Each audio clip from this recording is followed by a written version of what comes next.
여러분, 이게 말이 됩니까?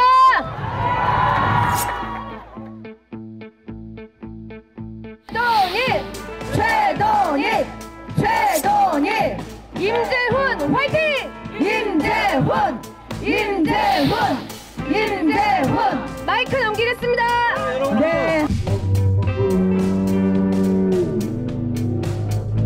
네. 여러분, 배현진 화이팅! 배현진!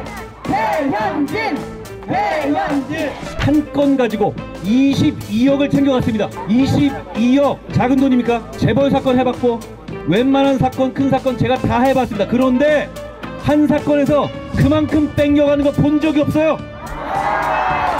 그 사건 어떤 사건인지 아십니까?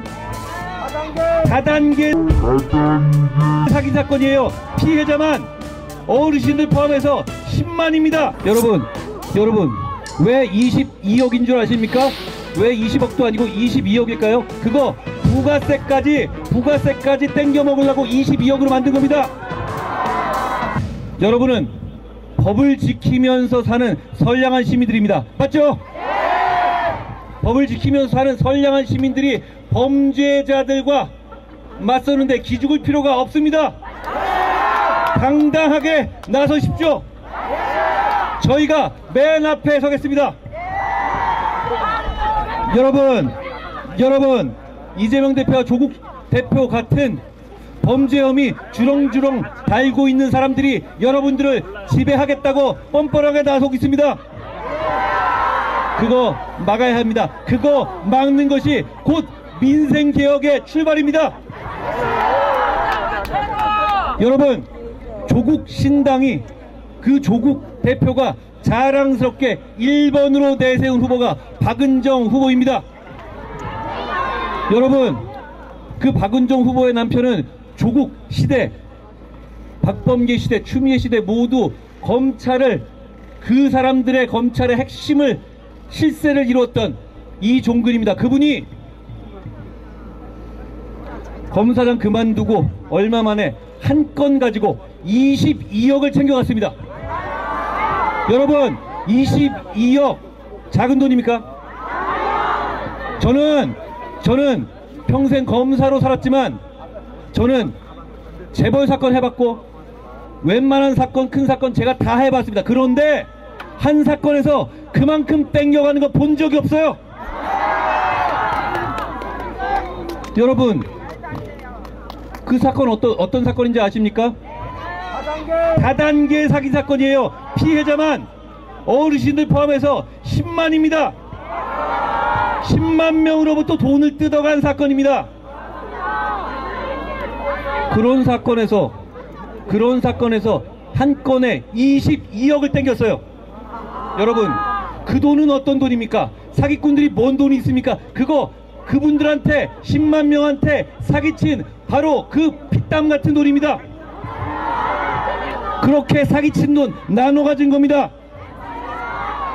여러분 왜 22억인 줄 아십니까? 왜 20억도 아니고 22억일까요? 그거 부가세까지 땡겨 먹으려고 22억으로 만든 겁니다. 여러분, 제가 이거 지적했습니다. 지적하면서 오늘 오전에 조국 대표한테 이거 어떻게 생각하냐, 이거 괜찮으냐 답을 하라고 공개적으로 요구했습니다. 조국 대표가 답을 했습니다. 뭐라고 했냐면 별 문제 없다고 했습니다. 부당한 이익을 취한 게 아니라고 했습니다. 수임 계약서를 썼으니 괜찮다고 했습니다. 여러분, 쌍팔년도 얘기하십니까? 요즘 전관예우주에서 수임 계약서 안 쓰는 경우가 어디 있습니까? 장난합니까? 그럼 앞으로 대한민국 다 그렇게 사기꾼들 피해자들의 고열을 빨면 22억씩 땡겨가지고 봐주면 되는 거예요? 그런 나라 만들고 싶어요? 조국 대표 뭐라고 해왔습니까? 검찰을 개혁한다면서요. 조국 대표가 말하는 개혁이 바로 이겁니다. 이게 개혁입니까? 이게 개혁이에요? 여러분, 제가 다시 한번 묻습니다. 요즘 전관예우 같은 거 하는 중에서 수임계약서 안 쓰는 경우 없습니다. 그런 경우 없고 세금 다 냅니다. 그냥 많이 받아가는 거예요. 자, 검사장 그만둔 지 얼마 지나지 않아서 한 건에 22억 땡겼습니다. 그게 전관예우가 아니라는 게 조국입니다. 여러분, 뭘 하겠다는 겁니다. 여러분, 자, 여러분, 우리는 잊고 있는 게 있었습니다. 조만대장경을 잊고 있었습니다. 여러분, 조국 대표의 페이스북과 트위터 다시 봐주십시오. 이 사람이 전관예우에 대해서 뭐라고 말해왔는지 여러분 찾아봐 주십시오. 여러분, 이런 사람의 지배를 받고 싶습니까? 이런 사람의 지배를 받고 싶으세요? 여러분, 또 있습니다. 양문석이라는 사람이 있습니다.